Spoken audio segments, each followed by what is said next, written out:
This next plant I'm going to cover is a very popular plant, though usually used for external applications, and I will talk about its external use, but also its internal use, and that plant is Arnica. Arnica is a beautiful name. I've always wondered why there haven't been more children named Arnica as opposed to Madrone and other things. Sativa, it's a little bit odd. Sativa, by the way, means sativa means cultivated. John just mentioned his son is named Rowan. So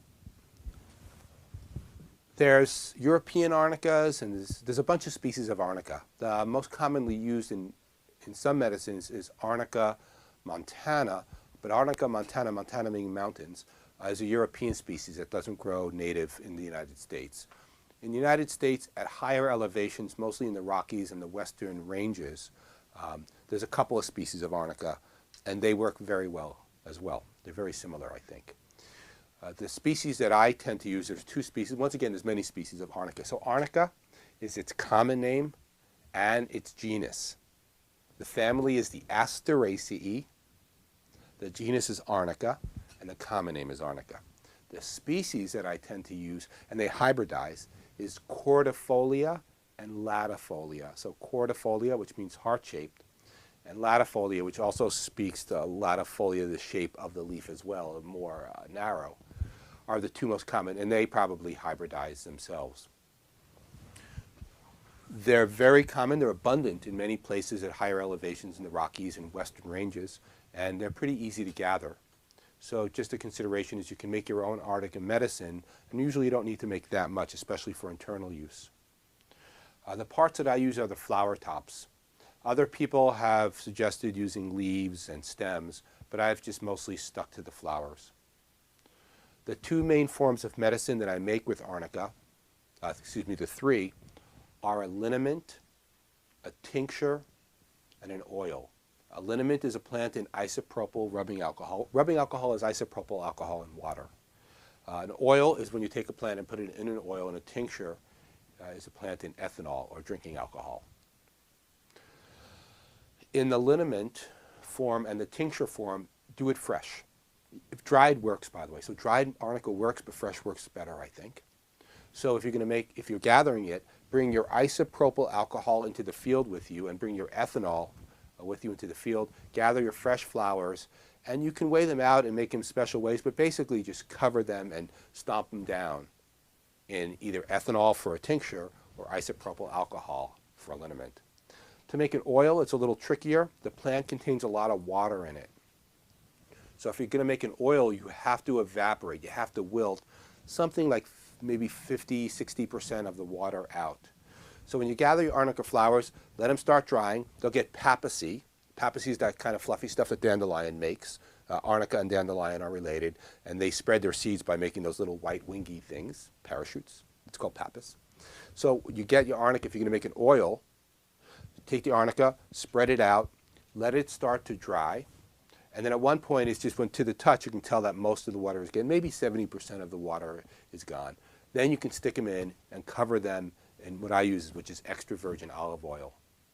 If you don't take enough water out, the whole mess will rot. The water will stay in there, bacteria will grow, and you have wasted all your medicine.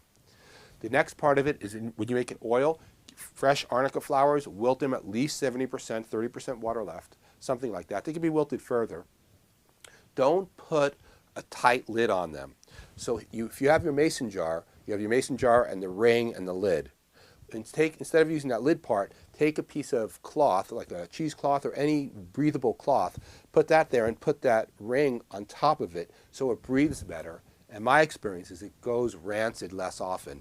Oils always carry the risk of rancidity and a bacterial growth and just going bad.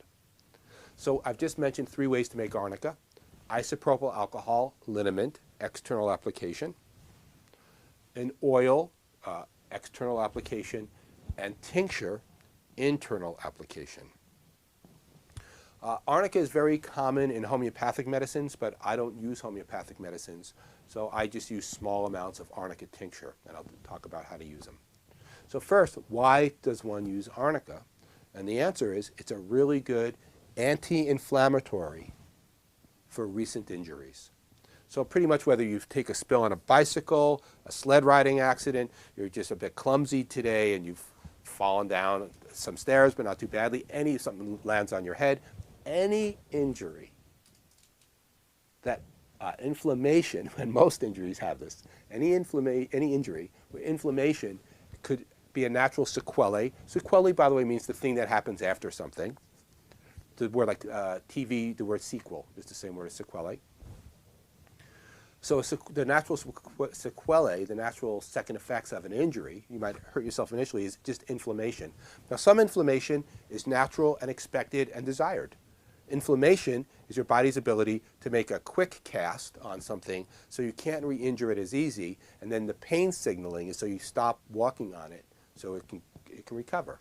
So both of those things are useful. But Arnica will reduce some of the excess inflammation, and it does it best if you take it as soon as possible after an injury. So a twisted ankle or an ice skating accident or a car accident, right? I mean, there might be other things involved in a car accident, but let's say it's a fender bender, but you've kind of jilted your body and tilted your head back and it hurts a little. Arnica is helpful. So Arnica, tincture right now, by the way, for internal use, should be carried on you regularly because you don't want to wait till you get home to start using Arnica. So right now, I am talking about Arnica tincture as an internal use. Most sources, many sources, will say it should not be used internally. It's correct that you should not use large amounts internally, but very small amounts are useful. Large amounts seem to bring gastrointestinal distress to even people taking too much internally, having some gastric bleeding, which is a bad thing. But small amounts, which I've been giving people regularly for years, I haven't seen this at all.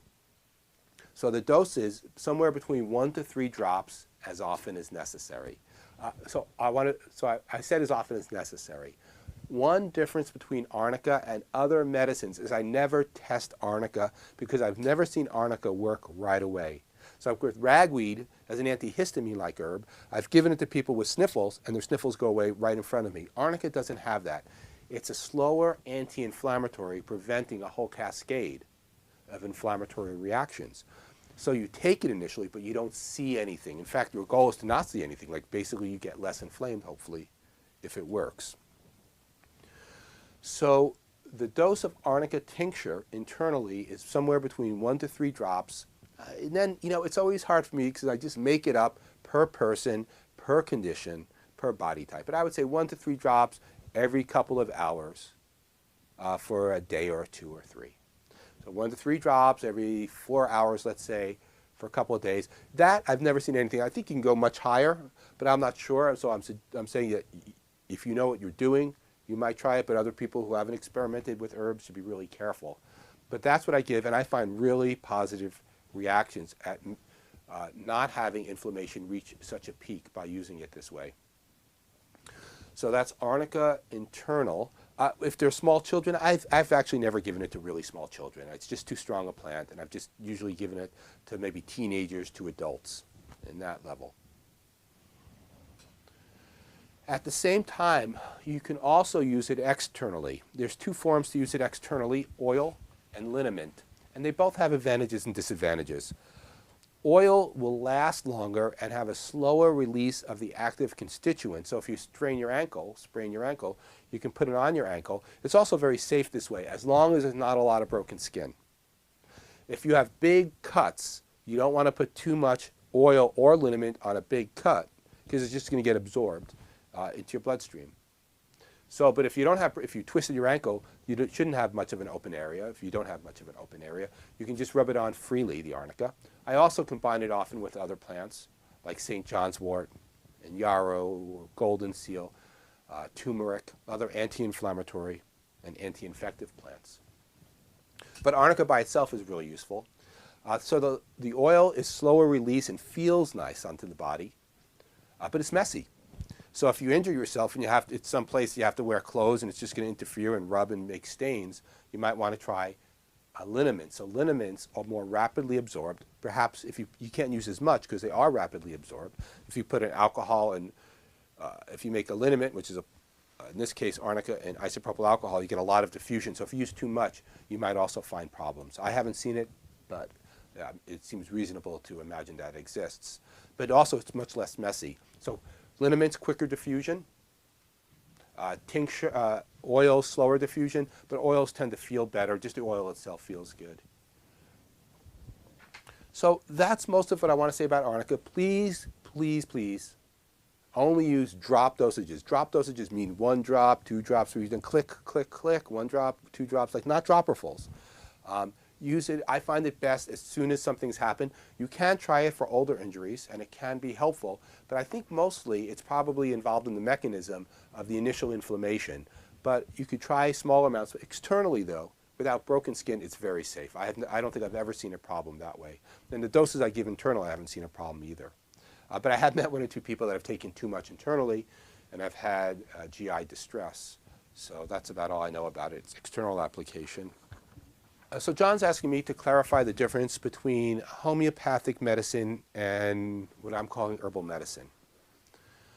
Homeopathy is when you take a very, very, very small amount of something, a minuscule amount, in fact, often unmeasurable amount, and you give it to people, usually in the form of pills, the famous sugar pills or milk sugar pills that homeopathic preparations come in, and you give that to people, and the goal is that the medicine, by acting like something, prevents something.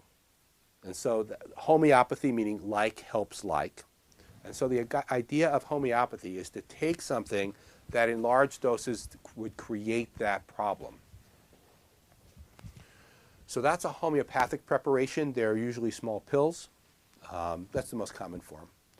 And then herbal medicine is kind of everything else. So herbal medicine is not really like cures like. In herbal medicine, you're taking much larger amounts. Remember, homeopathy, the amount of medicine is often immeasurable in the form that you're taking it in. With herbal medicine, it's usually extensively measurable. So you might not be taking much arnica tincture, but if I took a drop of arnica tincture and gave it to any kind of assay, lab assay, they're going to easily find lots of arnica in there as opposed to homeopathy. So, how do plants work is kind of a mystery. How does arnica really act as an anti-inflammatory, and what is it initiating and what is it stopping? I've never been very drawn to homeopathic medicines. You'll notice that none of these things are homeopathic, even though homeopathy is really small. But I'm not drawn to it. I like to give gross amounts of plants. I'm a plant guy, I'm a botanist, and I like to give people gross, just make the medicines, and I'm just not drawn to small white pills. So the big difference between homeopathy is the amount and probably the mechanism, if it works. So that's the whole question. If homeopathy works here, the mechanism of its working is going to be pretty different than herbal medicine, which is just basically a chemical instigation reaction. And so I think, does that cover your... Yeah. Thanks. Sure.